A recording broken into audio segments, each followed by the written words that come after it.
Good afternoon, Excellencies, ladies and gentlemen. Welcome to Bamboo Dome. We would like to invite you to take your seats. And to all media officers, please leave the room to allow the luncheon to be started. Once again, we would like to invite all heads of delegations to be seated. And to all media officers, securities and liaison officers to please leave the room. Thank you. Securities and liaison officers to please leave the room.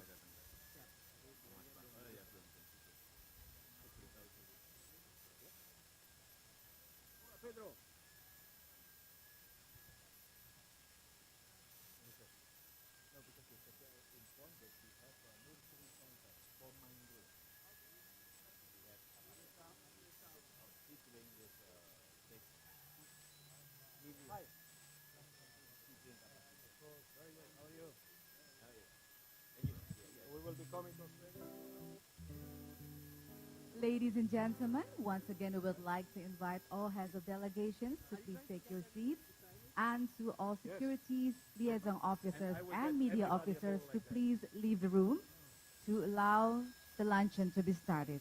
Thank you. For that, we'll make it next year.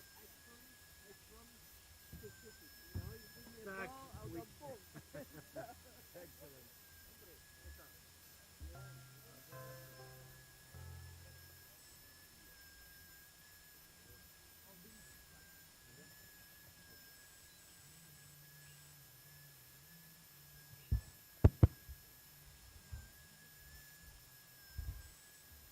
Excellencies, distinguished G20 leaders,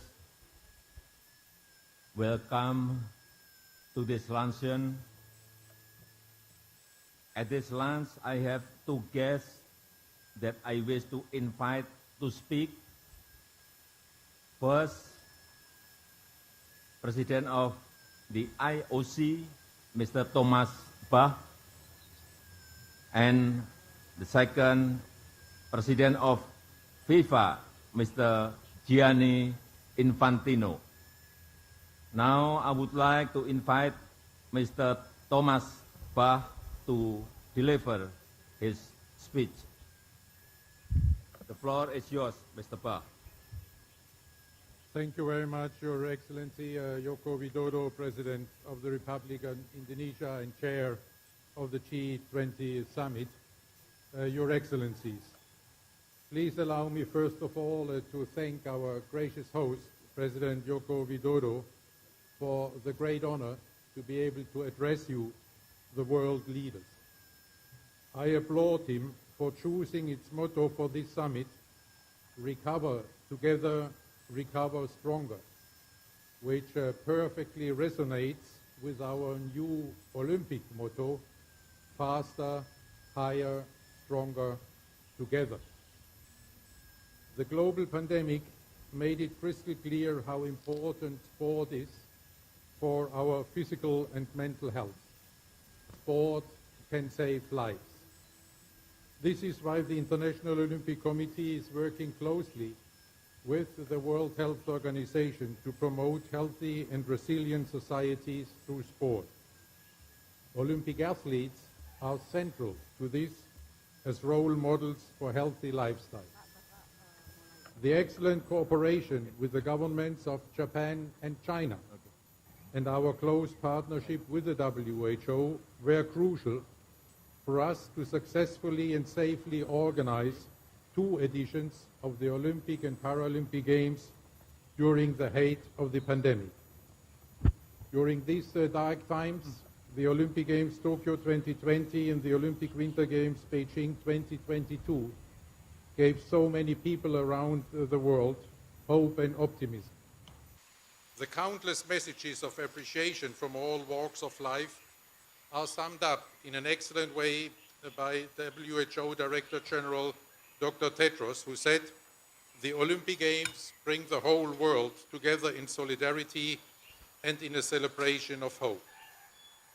We can only bring the whole world together if the athletes from all 206 national Olympic committees can participate at the Olympic Games. This is what the Olympic and Paralympic Games are about. The whole world together in peaceful competition without any discrimination whatsoever. For Tokyo 2020 and Beijing 2022, the challenge to bring the whole world together was the pandemic. Today, the challenge for the Olympic Games are consequences of the Russian aggression against Ukraine. Russia's violation of the Olympic Charter by violating the Olympic Truce Resolution adopted unanimously by the United Nations General Assembly. At the same time, we are supporting the athletes and members of the Ukrainian Olympic Committee everywhere with all our solidarity. But in contrast to the far too many other wars and conflicts in our world, regarding this war, some governments started to decide which athletes would be allowed to participate in international sports competitions and which athletes not. They did, and they do so, purely on political grounds. They want to decide which athlete can now qualify and finally compete at the Olympic Games Paris 2024. If sport becomes, in this way, just another tool to achieve political goals, international sport will fall apart. Because it is the very essence of international sport that decisions about participation and results of athletes have to be based purely on the sporting merit of an athlete. If, however, this kind of politicization of sport becomes the norm, it will be impossible for sport to be such a unifying force. We need the participation of all athletes who accept the rules, even and especially if their countries are in confrontation or at war. A competition between athletes from only like-minded states is not a credible symbol of peace. In this age of division, our role is clear: to unite the world and not to deepen divisions. To live up to this unifying mission, the IOC must be politically neutral. To allow future hosts to welcome the best athletes of the entire world, regardless of political conflicts, I appeal to you, the world leaders, to support this political neutrality. France, Italy, the United States of America, and Australia are the next Olympic hosts. In at least 8 G20 countries, there is already now declared interest in hosting future Olympic and Paralympic Games. This is why I humbly ask you, give us this opportunity to contribute to peace and understanding through sport. Support the autonomy of sport as you have done so previously in so many UN resolutions and declarations.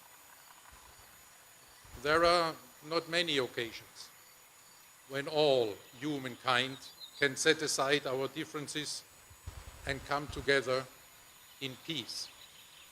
As the UN Secretary General Antonio Guterres said, the Olympic spirit is the most important symbol of peace in today's world.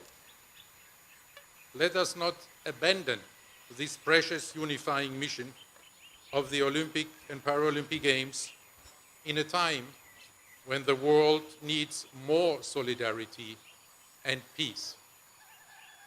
As you, the G20 leaders, are shaping the new post-pandemic world order, I am very grateful that I can personally ask you today to support this unifying mission of the Olympic Games, and I appeal to you to express the support in a G20 statement as you deem appropriate.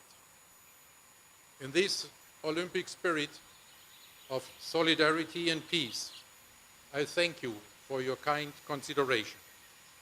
I reiterate the call to you, the world leaders, that I made already at the opening and closing ceremonies of the Olympic Winter Games 2022. Give peace a chance. Thank you very much. Thank you very much, Mr. Thomas Bach. Our second speaker is Mr. Gianni Infantino, the President of FIFA. Mr. Infantino, the time is yours. Thank you very much, dear President Widodo. Thank you for hosting us in your beautiful, beautiful country. Dear President, dear heads of states and governments, dear delegates, dear friends, I want to speak to you about the one topic which I believe all of you here will agree on. Football. Football is truly unique, and football unites the world. FIFA is an organization of 211 countries, more than the United Nations, and we bring football to the world. Last month we were in India for the girls under-17 World Cup, which Spain won.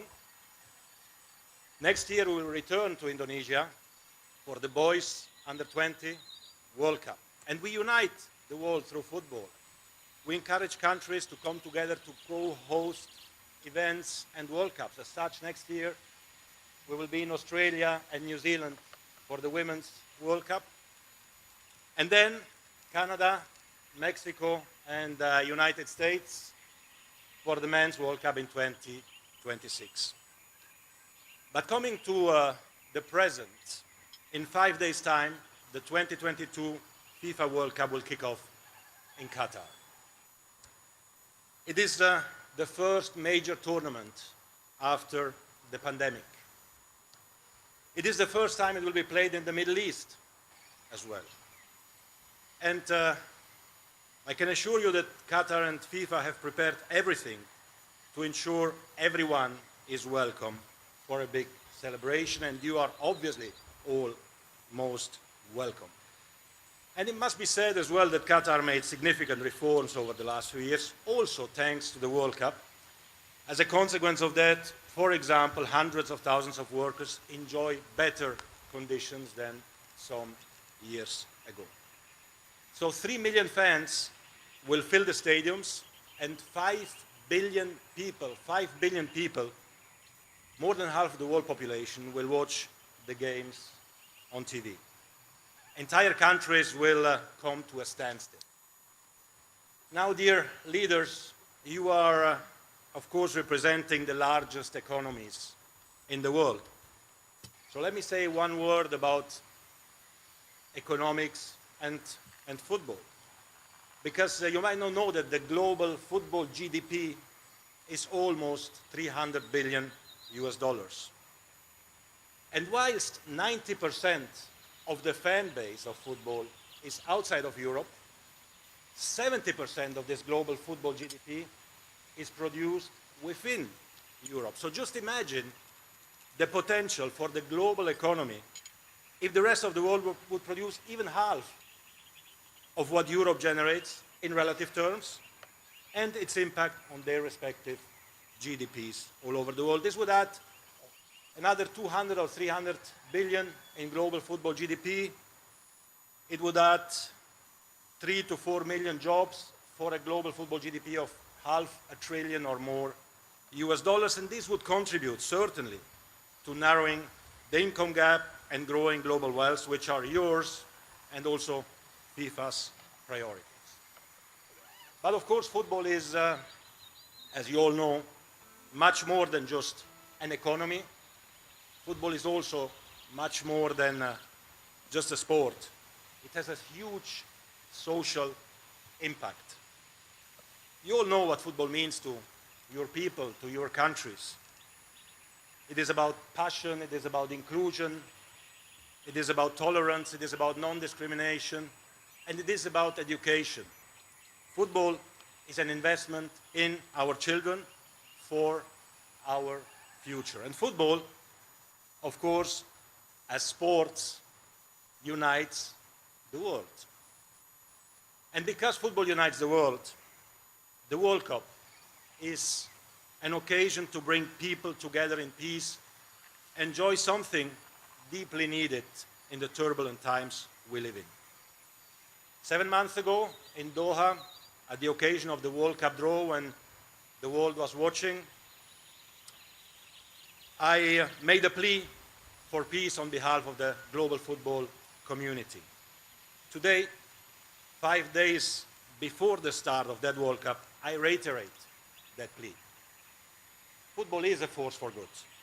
Of course, we are not naive to believe that football can solve the world's problems. For this, you are there. We know that our main focus as a sports organization is and should be sports. But because football unites the world, this particular World Cup, with 5 billion people watching it, can be the trigger for a positive gesture, for a sign or a message of hope. Dear leaders, Russia hosted the last World Cup in 2018. Ukraine is bidding to host the World Cup in 2030. Maybe that the current World Cup starting in 5 days can really be that positive trigger. So my plea to all of you is to think on a temporary ceasefire for 1 month for the duration of the World Cup, or at least the implementation of some humanitarian corridors or anything that could lead to the resumption of dialogue as a first step to peace. You are the world leaders. You have the ability to influence the course of history. Football and the World Cup are offering you and the world a unique platform of unity and peace all over the world. So let's take this opportunity to do everything we can to start putting an end to all conflicts. Thank you very much. And this is the official ball of the World Cup. Every one of you will receive such a ball with your name on it, so make sure you get it. And in the meantime, if you don't mind, I would like to ask everyone to sign maybe this particular ball, and then together with President Widodo, we can decide what we do of it. Thank you for your attention, and have a great day, and thank you for everything. Thank you.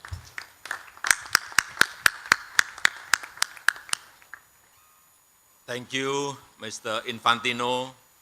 Sports is very important in our life. Through sports, not only we become healthy, we also feel happier. I must stop here. Well, enjoy your lunch. Thank you.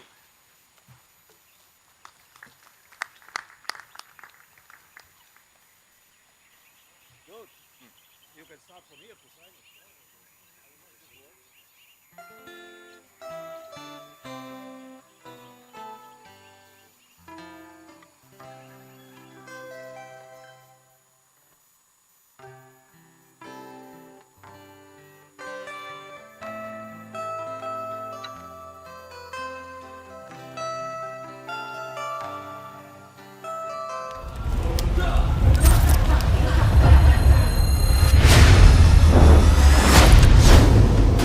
Saya ingin menyatakan kita siap menerima tamu-tamu G20.